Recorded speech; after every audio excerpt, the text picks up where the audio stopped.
ক্লাসরুমে বসে আছে আয়ানা। কিছুক্ষণ আগে আদৃশ তাকে দিয়ে গিয়েছে। ভীষণ নার্ভাস ফিল হচ্ছে তার। এর আগে কখনো এমন কোচিংয়ে পড়া হয়নি আয়ানার। আর এখানে ছেলে মেয়ে একসাথে দেখে আরও বেশি নার্ভাস হচ্ছে সে। অনেক ছেলে মেয়ে একসাথে বসে গল্প করছে, হাসাহাসি করছে। এদের দেখে অবাক হয় আয়ানা। সে তো মেয়েদের সাথেও এত হাসাহাসি করে কথা বলতে পারে না। আর এরা সবার সাথেই এত ফ্রি হয়ে কথা বলছে। তাদের মধ্যে অনেকে আবার তাকে ঘুরে ফিরে দেখছে হয়তো নতুন বলে। কিন্তু তাদের এই দৃষ্টি অনেক অস্বস্তিতে ফেলছে আয়নাকে। ক্লাস শুরু হতে এখনো ২০ মিনিটের মতো বাকি। তাই আয়না মাথা নিচু করে বসে রইল। সারির মাঝামাঝিতে একটা বেঞ্চে একা বসেছে সে। এর মাঝে বেঞ্চে ধুপ করে একটা শব্দ হওয়ায় বামে তাকালো আয়ানা। দেখল একটা মেয়ে বসে হাঁপাচ্ছে। মনে হয় দৌড়ে এসেছে। হাতে থাকা টিস্যু দিয়ে কপালের ঘামটা মুছে আয়নার দিকে তাকালো মেয়েটা। মিষ্টি একটা হাসি দিয়ে ব্যাগ থেকে বোতল বের করে পানি খেতে লাগল। মেয়েটাকে হাসতে দেখে ভালো লাগলো আয়ানার। মিষ্টি একটা মেয়ে। দেখতে খুবই সাধারণ তবে সুন্দর। চিকনচাকন মেয়েটা, চোখে গোল ফ্রেমের একটা চশমা। তাতে মানিয়েছে ভালো মেয়েটাকে। মেয়েটা বোতল ব্যাগে রেখে আয়নার দিকে ফিরে বসল। মিষ্টি একটা হাসি দিয়ে বলল, তোমাকে নতুন মনে হচ্ছে। আয়নাও হালকা হেসে মাথা নাড়াল। মেয়েটা চশমা পিছনে ঠেলে বলল, এই মাঝামাঝি সময়ে এডমিশন নিলে যে? আয়না মৃদু স্বরে জবাব দিল, সমস্যা ছিল একটা। তাই সময় মতো ভর্তি হতে পারিনি। মেয়েটা দাঁত কেলিয়ে বলল, আরে পেরা নাই চিল। আমরা আগে এডমিশন নিলে কি হয়েছে, এখানের বেশিরভাগই তেমন কিছু পারে না। দুই একটা আছে আলাদা ক্ষেতের মূলা। ওগুলো আবার ভালো পারে।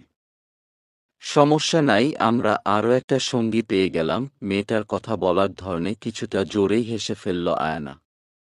মেয়েটাও হাসল সাথে। আয়না বুঝল মেয়েটা বেশ মিশুক।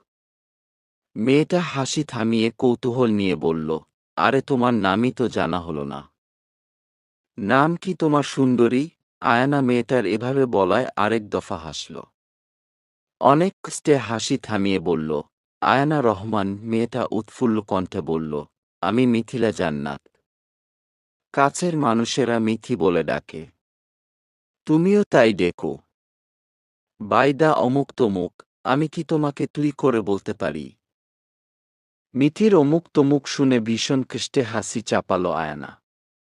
বলল, হ্যাঁ হ্যাঁ, অবশ্যই বলতে পারো। মিথি না রাজ কণ্ঠে মাথা নেড়ে বলল, না না, আমি একা কেন তুই বলবো? তোকেও তুই করে বলতে হবে। আয়না হেসে বলল, আচ্ছা বলবো। দুইজনের কথোপকথনের মাঝে আয়নাদের ডান পাশের সারির তাদের বরাবর বেঞ্চে কেউ একজন ধূপ করে বসল। কিছুটা জোরে আওয়াজ করে বলল, কিরে ফেতনি, আজকে দেখি আগে আইয়া পড়ছোস। আমি কিন্তু রাগ করছি। তুই আমারে না নিয়া আইলি কেন বেদ্যপ মাইয়া? আয়না অবাক হয়ে ডান পাশ তাকাল। একটা ছেলে মিথিকে উদ্দেশ্য করে কথাগুলো বলেছে। ছেলেটা ফর্সা, দেখতেও ভালোই। কিন্তু চেহারায় দুষ্টু দুষ্টু ভাব স্পষ্ট। মিথি ছেলেটার কথায় ভেঙচি কেটে বলল, হা দারাম কোথাকার। আমি আগে আসি নাই, তুই লেট করে আইসোস। আর রাগ তো আমার করার কথা। আধা ঘন্টা তোর বাসার সামনে দাঁড়ায় ছিলাম, তাও তোর খবর নাই। তুই ছেলে মানুষ, কই তুই আমারে বাসা থেকে নিয়া আইবি তা না, উল্টা প্রতিদিন আমার তোরে নিয়ে আসা লাগে। বে হাইয়া পোলা। আরে মাইয়াদের সাজতেও তো এত টাইম লাগে না যত তোর রেডি হইতে লাগে। এত কি সাজস তুই আল্লাহ ভালো জানে। মিথির কথায় ছেলেটা দাঁত কেলিয়ে বলল, আরে বুঝোস না, ভালোমতো রেডি না হইলে মাইয়ারা টব না, আর তুই ও ভাবি পাবি না। মিথি মুখ ঝামটা মেরে বলল, লবা আইসে মেয়ের টাইতে। ছেলেটা এবার আয়ানার দিকে ইশারা করে বলল, ওই ফেতনি এই ডাকে মিথি ভাব নিয়ে বলল, দেখ দেখ নতুন বান্ধবী পাইছি। তোর মতো শেতান না, একদম ভদ্র। আয়না একবার মিথির দিকে তাকাচ্ছে, একবার ছেলেটার দিকে তাকাচ্ছে। যেই মেয়ে তার সাথে এতক্ষণ ভদ্র বাচ্চার মতো কথা বলছিল সে এখন এভাবে কথা বলছে। মিথি হয়তো বুঝতে পারল আয়নার মনে কি চলছে। মিথিও দাঁত কেলিয়ে বলল, আরে পেরা খাইস না। এটা আমার লেদা কালের বেষ্টুর সাথে দুঃসমন ও ওর না দ্বীপ। আর দ্বীপ এইডা হইল আয়না, আমার নতুন বান্ধবী। তুই চাইলে তুই ও ফ্রেন্ডশিপ করতে পারস। কিন্তু তোর মতো শেতানের লগে ও ফ্রেন্ডশিপ করব কিনা কইতে পারতেছি না। দ্বীপ কলার উঁচিয়ে ভাব নিয়ে বলল, করব করব। আমার মতো ভালো ছেলে এই ক্লাসে আর একটা আছে নাকি? অতঃপর আয়নার দিকে তাকিয়ে দাঁত বের করে হাই দিল দ্বীপ। আয়নাও সৌজন্যতার হাসি দিয়ে হ্যালো দিল দ্বীপকে। তার অস্বস্তি হচ্ছে দ্বীপের সাথে কথা বলতে। ছেলেদের সাথে কথা বলার এক্সপেরিয়েন্স তার নেই। কিন্তু এদের দুইজনকে দেখে ভালোই মনে হলো আয়ানার। আরও দুই একটা কথা বলার পর টিচার চলে আসায় চুপ হয়ে গেল তারা। ক্লাস শেষে আয়ানা, মিথি আর দ্বীপের সাথে টুকটাক কথা বলতে বলতেই নিচে নামল। যদিও সে কথা বলছে কম, দ্বীপ আর মিথির গড়া দেখছে বেশি। আয়নার মনে হল, এরা কথায় কথায় গড়া করে না বরং গড়া করে যে কোনো কথা বলে। নিচে এসে দেখল গাড়ি নিয়ে ড্রাইভার আঙ্কেল অপেক্ষা করছে। আয়না ওদের বিদায় জানিয়ে গাড়িতে উঠে গেল। ওরা দুইজন নাকি রিকশায় যাবে। ওদের বাসা বেশি দূরে না, কাছেই। আয়না বাড়ি ফিরে দেখল সারা বাড়িতে সুনশান নীরবতা। এত নীরব থাকার কারণ বুঝল না সে। নিজের রুমে যাওয়ার পথে রান্নাঘরে একবার উকি দিল কিন্তু কাউকেই দেখতে পেল না। অনুর রুমেও উকি দিল কিন্তু অনুকেও দেখল না। তাই এবার মীরার রুমে উকি দিল। দেখল মীরা কোনো একটা বই পড়ছে। আয়না চিন্তা করল যাবে কি যাবে না। পরে যাবে না ভেবে নিজের রুমে যাওয়ার জন্য ঘুরতেই ডাক পড়ল আয়নার। মীরার আওয়াজ শুনে মাথা ঘুরাল সে। মীরা বলল, কিরে উকিঝুঁকি দিয়ে কই যাচ্ছিস? এদিকে আয়। আয়না ধীর পায়ে মাথা নিচু করে গেল মীরার কাছে। বেডের কাছে যেতেই মীরা আয়নার হাত ধরে বসিয়ে দিল। বলল, কেমন ছিল ক্লাসের প্রথম দিন? আয়না মাথা নেড়ে বলল, ভালো। আয়না উসখুস করতে লাগল বাড়ির সবার কথা জিজ্ঞাসা করার জন্য। মীরা নিজেই বলল, কিরে কিছু বলবি? আয়না কৌতূহলী হয়ে বলল, আপু বাড়ির সবাই কোথায়?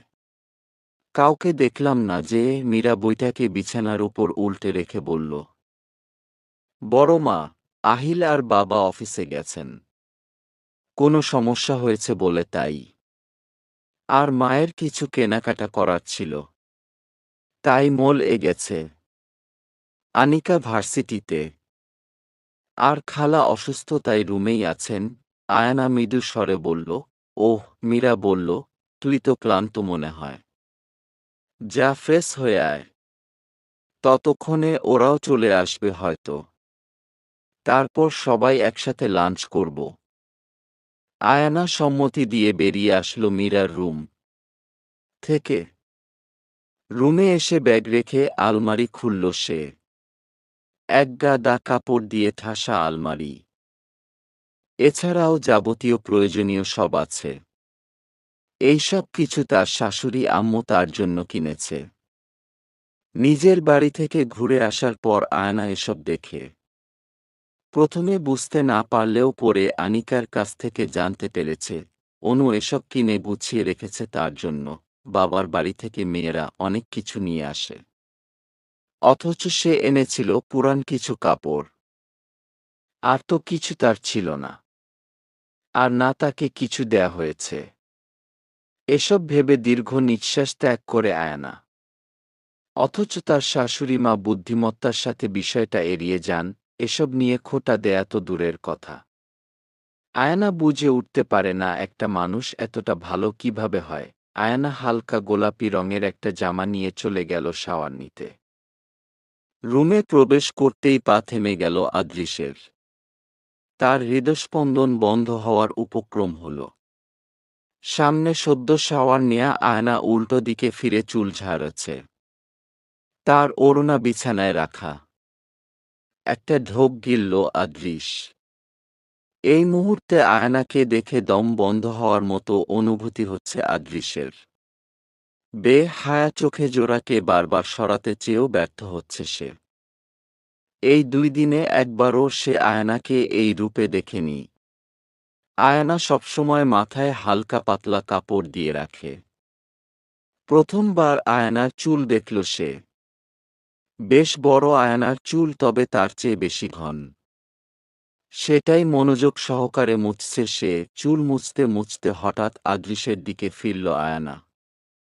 আদৃশের দিকে চোখ যেতেই চোখ বড় বড় হয়ে গেল তার। এমন কিছুর জন্য সে মোটেও প্রস্তুত ছিল না।